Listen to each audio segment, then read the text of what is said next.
The first thing I learned about humans was not their strange, five-fingered hands, their lack of proper tail, or even their bizarre reliance on cooked food. It was their mating rituals. Or, more specifically, the shocking lack of lethality in them. My name is Clara, a xenobiologist from the Zrati Collective.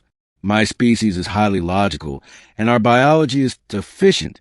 During the rutulation, our mating season, the females, swollen with eggs and surging with hormonal aggression, become the dominant predators on our world.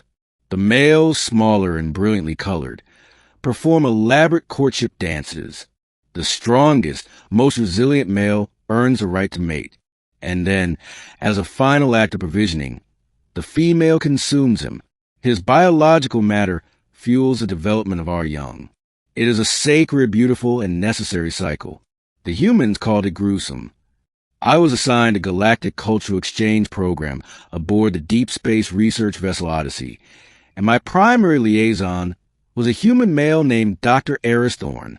He was a behavioral scientist, with kind eyes the color of a Terran sky and a frustratingly calm demeanor. For cycles, we studied cooperative species, but my personal research project was him. I was compiling a paper on the survival strategies of the human male, a creature who seemed to defy every natural law I understood. The incident that shattered my worldview began in the ship's mess hall. We were sharing a meal of synthesized protein. His was heated, mine raw, and discussing interspecies-pact bonding. The concept is fascinating, I said, my vocal cords trilling slightly, but it seems a fragile basis for society. What is the fundamental, biological incentive to maintain such bonds outside of immediate threat? Eris took a bite of his food. Companionship, I suppose. Shared purpose. Love. Love. I repeated, a concept my translator struggled with. It seemed to be a catch-all term for a debilitating series of chemical imbalances. And this love, it is present during your procreative cycles? You mean when we have kids? Yeah, of course. Ideally, it's stronger than ever. I tilted my head, my crest flaring in curiosity. But the female's hormonal state must be volatile. She is, at her most vulnerable, nurturing the next generation. Her aggression levels must peak to ensure security. How does the male not trigger her predatory instincts? Eris blinked. Predatory instincts? Arla, we don't generally see our pregnant wives as predators. Then what is the male's role? I pressed, genuinely confused. If he is not a nutrient source, what is his biological function during this critical period? Well, he provides. He protects. He supports her.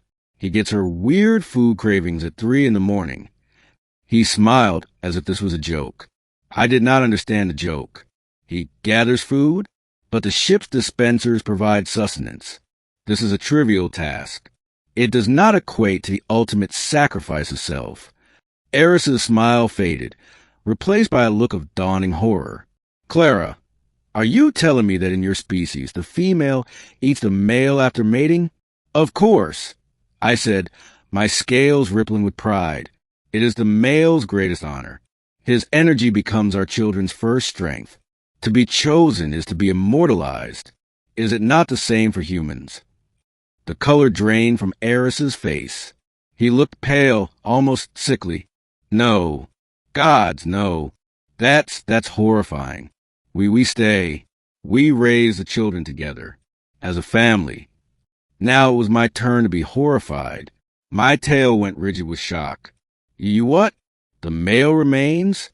But the resources, the competition, the constant threat of his presence near the vulnerable young, the evolutionary inefficiency is staggering. It's called parenting. Eris said, his voice rising slightly.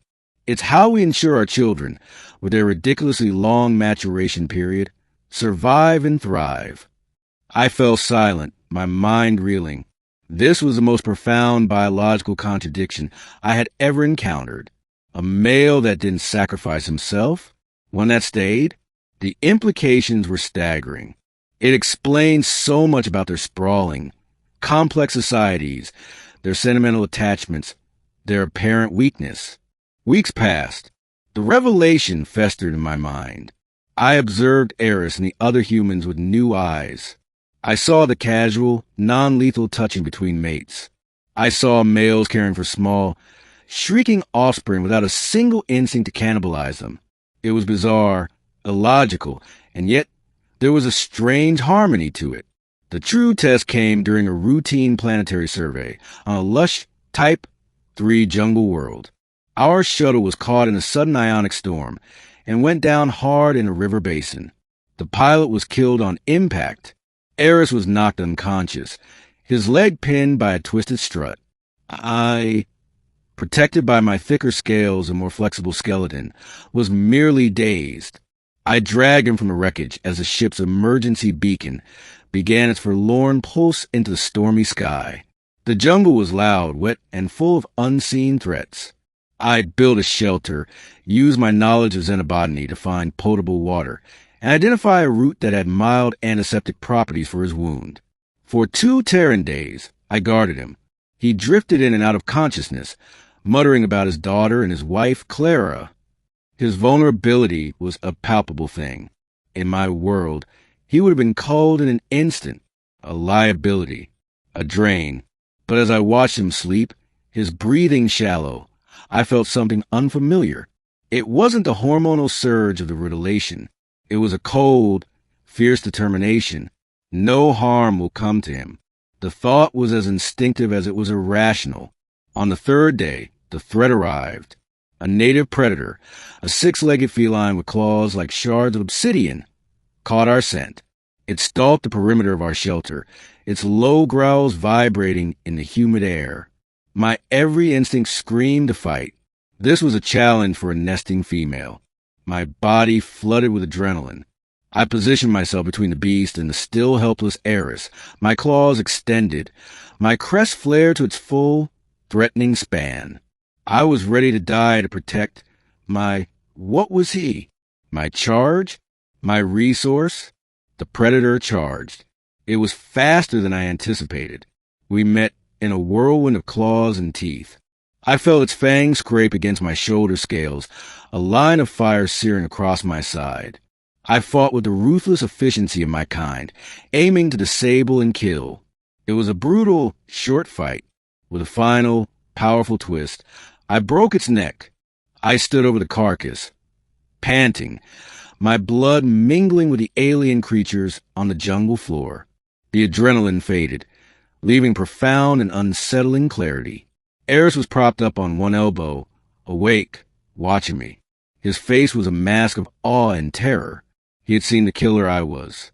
He had seen the primal nature I usually kept hidden under a veneer of scientific detachment. I turned to him, my body still thrumming with the aftermath of the kill. The logical part of my brain, the xenobiologist, presented the facts. He is weak. He is injured. He is a drain on your resources.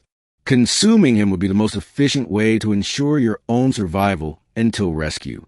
The words left my mouth before I could stop them, born of shock and complete of my understanding. You saw. I had to protect you. I would have died to keep you safe. Why? Why would I do that? Human males don't provide themselves as sustenance. So what is the purpose? What is the point of you? My voice was a desperate screech. I wasn't asking him. I was asking the universe. Eris, pale and in pain, looked at me not with fear, but with a deep, overwhelming pity. He understood. He understood that my entire worldview had just been annihilated. He slowly, carefully, held out his hand, a gesture of peace, of trust. The point, Clara, he said, his voice soft but firm, isn't to die for your children in one grand gesture. The point is to live for them, every single day. The point is this. He gestured weakly between the two of us, the predator and the protected. The point is that we're stronger together than we are alone. That my strength isn't in my body being food, but in my mind, my hands, my love, building a world for them. That's our sacrifice. It's just slower. I looked at his outstretched hand. I looked at the dead predator. I looked at the man who had just redefined the very meaning of strength and sacrifice. Slowly, carefully, I reached out and took his hand. My clawed, scaled fingers were enveloped in his warm, soft, five-finger grasp. And in that moment, I, Claire of the Zrathi, who had never known a male to live past mating, finally understood the terrifying, beautiful, revolutionary power of a species that chose to live and love together. The most profound fuck yeah of humanity wasn't in their weapons or their warships. It was in the simple, illogical, world-shattering act of holding on.